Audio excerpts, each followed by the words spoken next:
Hey y'all, welcome back to another video. Today I thought it'd be kind of cool to go over what it costs to go racing at the level that I'm racing. So this is the car. I think it's a 97. I'm still kind of torn on what year it is, but I'm gonna go with 97. It's a 97 Cavalier. We got it turnkey, and this is strictly from my perspective. So we got it turnkey for around 3,000. So at this level, I would say 3,000, especially for a turnkey, is not too bad. I've seen cars go for 4,000, 4,500, but you know, we got it 3,000. It was actually kind of lucky the way we got it. So if you're looking for a car, the best place in my opinion to go is Facebook Marketplace. You'll find a bunch of these in your area. Our track, New Smyrna, had every last Sunday of the month, they have a swap meet, and we're fortunate enough to find this car. It's in pretty decent shape. We had to do a little bit of interior work, just to clean it up a little bit, but it was turnkey. But luckily for us, there isn't a whole lot you have to worry about in terms of costs. I would say the biggest thing is honestly tires. So looking at the tires here, we run 14-inch tires, or 14-inch rims. And the rims themselves will probably run you around 85 for each, and then the tires themselves are about, really depending on the time of month, I would say running about 100 to 110 for each tire. So here is the engine. I would say this is probably the second thing you would have to worry about in terms of forking over a lot of money at one time. This engine ran us about 1,000, and I've seen them go for 2,000, 3,000. So I mean, with these cars, man, it really don't matter a lot. The Ecotechs are a little bit faster, but with the Chevy engine, you can hang in there. It'll be a little bit tougher, but you can definitely hang in there. So yeah, you're looking at probably about $1,000. For me, at least, we looked at $1,000. But if I had to guess, I would say that the average is probably around $2,000 for a new engine.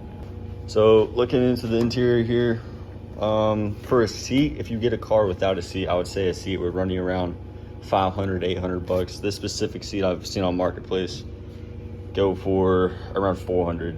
So you can definitely find a good seat. I would definitely recommend you find a seat that fits you well. This one's just a little bit too big. Still working on getting a smaller seat that fits me well.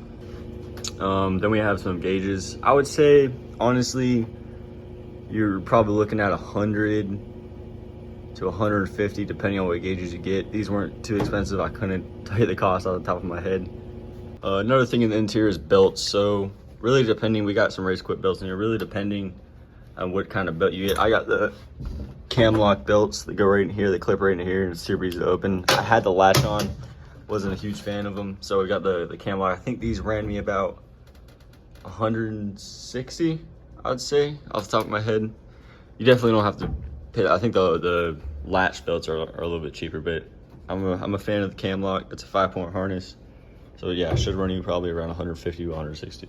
So yeah, just if you find a turnkey car, I would say you're looking about 3,000 to 4,000 bucks. Now, unfortunately, stuff happens. So when we blew up, like I said, spent another 1,000. So I'd say we probably have around $5,000 sunk into this car, and that's overtime. In the trunk, I don't feel like opening the trunk, but the trunk, all we have in here is a battery. That will run you around 200, 300 bucks. If it already doesn't come with one. But if you're just getting a car and you want to go out there and race, it's super easy. You can literally buy a car Friday and go race on Saturday. Not saying it'll be fast or anything, but it's super easy for us. You're probably going to be looking on spending money on a trailer. Those run anywhere from $3,000 to $10,000. We still unfortunately use a U-Haul with a old truck that we had. So if you want to, U-Hauls aren't too bad, but if you really wanted to go all out and get a trailer and everything, I would go on the average side of around, we're looking at $5,000 for an open trailer. I'll grab my fire suit, the shoes, gloves, helmet, Hans device. Those are something that are required to run. I spent a little bit more money than I probably should have on mine, but I like to be comfortable. I don't know. I like to be comfortable. I like to be safe. So I definitely spent a little bit more money than most people would on safety. So here we have the suit. This is a GP Pro Comp Alpine Stars. This run me about, I got it on sale for I think $600. It was honestly a great deal for it. I think they're usually around 800. But I mean, it matches the car, both colors of the car. You'll see in a second I wear red gloves, so it was really a kind of one of those things where like everything just kind of fell into place. So you don't have to run a suit like this, especially in our series. I've seen plenty of guys run two-piece, one-layer suits or just one-layer suits. I'll probably throw something up on what those cost.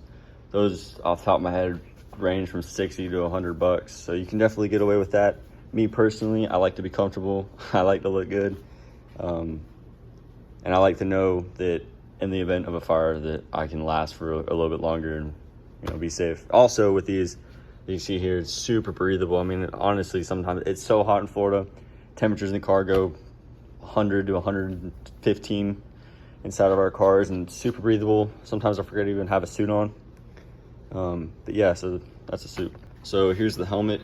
The base, just the helmet itself, I think ran me about 400.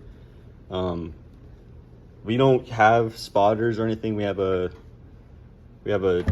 radio in the car that connects to race control. Race control tells us everything. So you don't need any crazy molded headphones or anything. I got these headphones from 7-Eleven on the way to the track because the ones I had before that broke. So the headphones themselves are probably like $10, but you can find it, definitely find it for cheaper.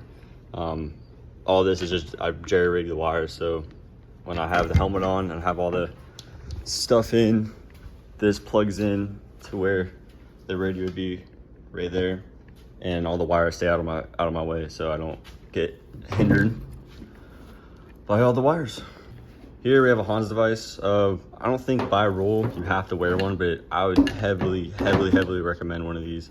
You can wear a neck collar, but again, I like to be safe, and you know, we do go pretty decently fast at New Smyrna, so taking a hit, I would like to wear a Hans device that I know would keep me safe.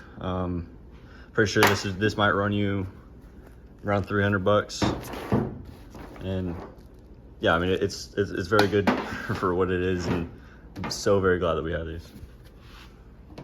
And these are the gloves. They're red gloves, like I said before. These ran me, I think, $200. Again, you don't have to go all out on them. Like I said many times, I just like to be safe. I don't mess with fire. I caught on fire one time already, and that was a lesson for me. So went out on these gloves. They'll last me a while. Super comfortable, fit me great. I'm pretty sure on the website, because I don't have money to spend like that on a whim, you can pay them off monthly or weekly or whatever. So that's how I did mine. Again, very nice gloves. They look great. They're cool. They match the suit. Goes with the car. Red gloves rule. So, and here we have the chute. These are sparklers. I can't say the exact name of them off the top of my head, but I do remember these ran me about $100.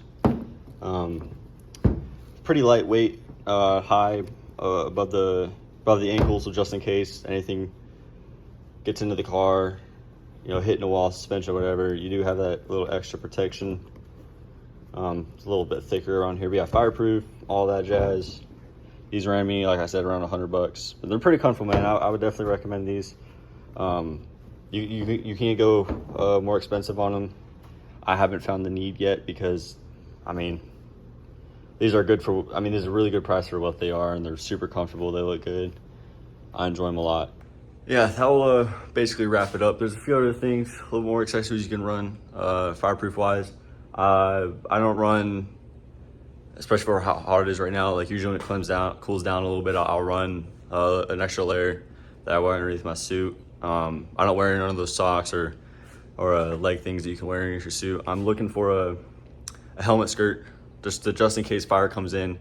My neck isn't, and my chin and my lower face isn't exposed to flames that could potentially be coming into the car. Looking for that. Not a big fan of the ball and claw that you can wear. So other than that, that'll wrap it up. I should while I'm editing this, have a tally that will go along with the video, and then I'll put the final tally of everything that we've spent personally on the bottom of the screen. But I would say right now, if you want to have a safe budget, around 10 grand, and that will give you a little more breathing room. But like I said, these cars are so easy to keep and maintain. There's a little bit of work, not a lot, that goes with it. Like I said, you can buy a car Friday, race on Saturday. But I would personally recommend buying a car, working on it a little bit, getting all your safety gear together, having a little bit more extra money on the side just in case something does happen. So that being said, probably another shorter video, but yeah.